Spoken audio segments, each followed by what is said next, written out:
Para sahabat, sebangsa dan setanah air. Cerita keterlibatan Intel Israel dalam kasus pembatalan Indonesia menjadi tuan rumah FIFA usia 20 muncul dan menimpa cerita-cerita sebelumnya. Ini hal yang sering terjadi di negara kita. Timpa-menimpa berita, sehingga berita sebenarnya tidak lagi ada gunanya. Semua berakhir menjadi sampah, lalu dimunculkan kembali topik yang lain. Lalu semua selesai. Dari banyak berita yang muncul, saya cukup penasaran dengan topik keterlibatan Intel Israel ini. Bagi saya, berita ini sungguh luar biasa jahat bila hanya narasi bohong. Mengapa saya katakan jahat? Ada 3 alasan. Yang pertama, berniat merontokkan pencalonan Capres Ganjar dengan tetap kekeh, dengan memaksakan calon tertentu dari sebuah partai.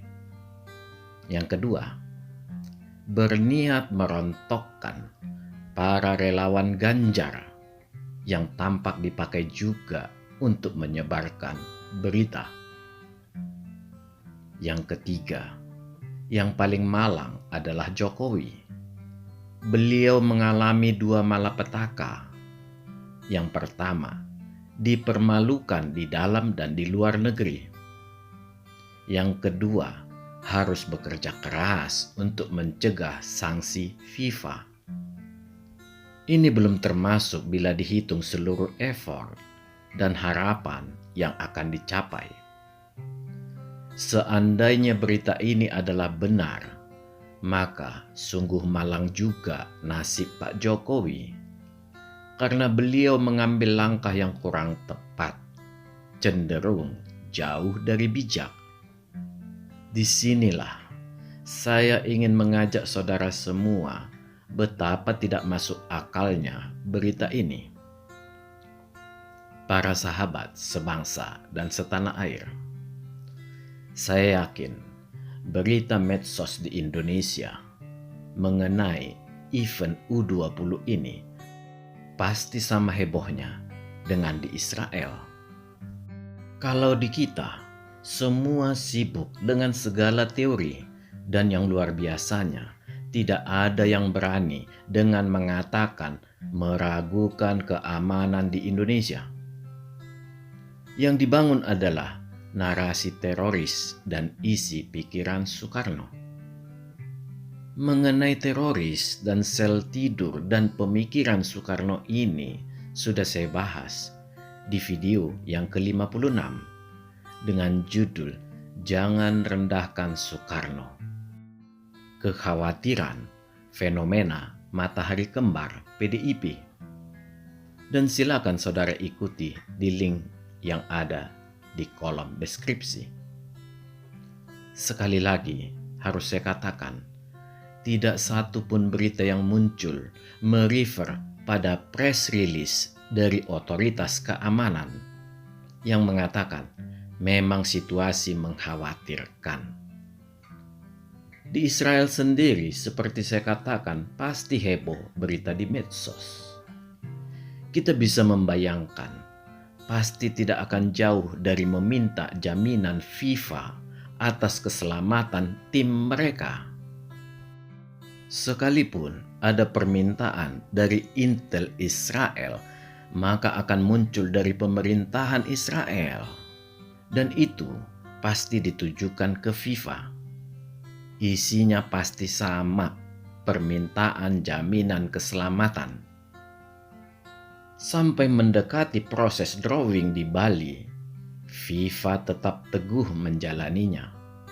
Artinya, FIFA menjamin keselamatan tim Israel dikarenakan pemerintah Indonesia memberi jaminan itu.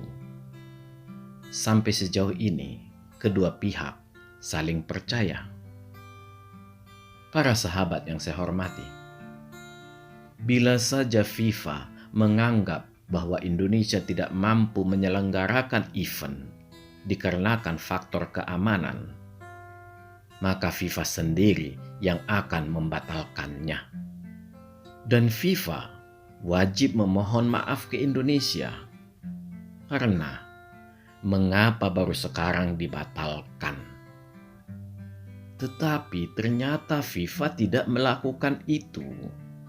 Artinya, bila pun ada isu intel segala macam, FIFA tetap percaya kepada Indonesia.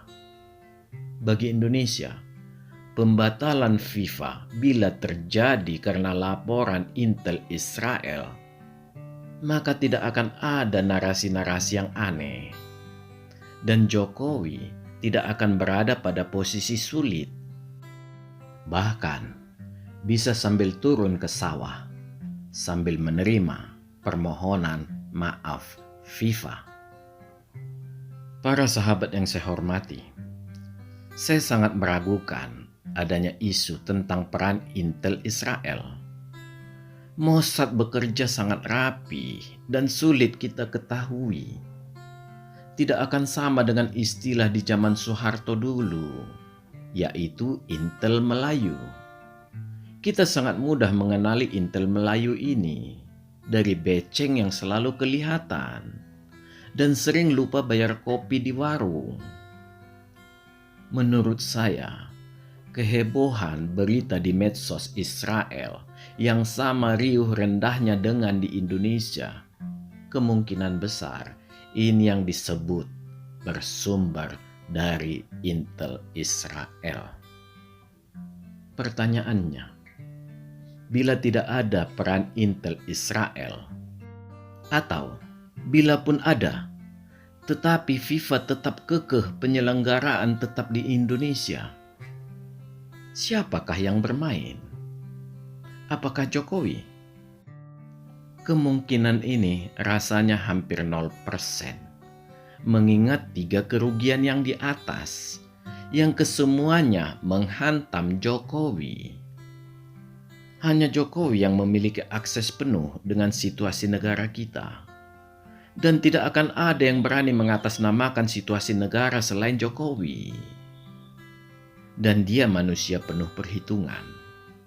Dan ini akan sama dengan memupus semua perjuangannya untuk menggalang, berawal dari harapan dan menjadi hampir sebuah kenyataan, menjadi tuan rumah U20.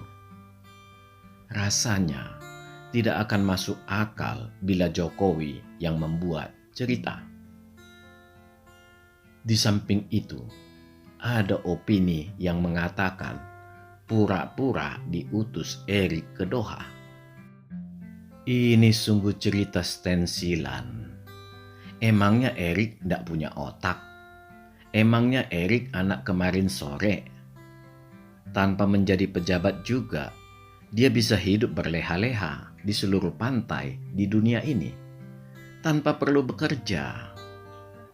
Kesimpulannya, siapapun yang merancang cerita ini luar biasa, dan saya harus mengatakan salut karena menimbulkan korban yang sangat banyak.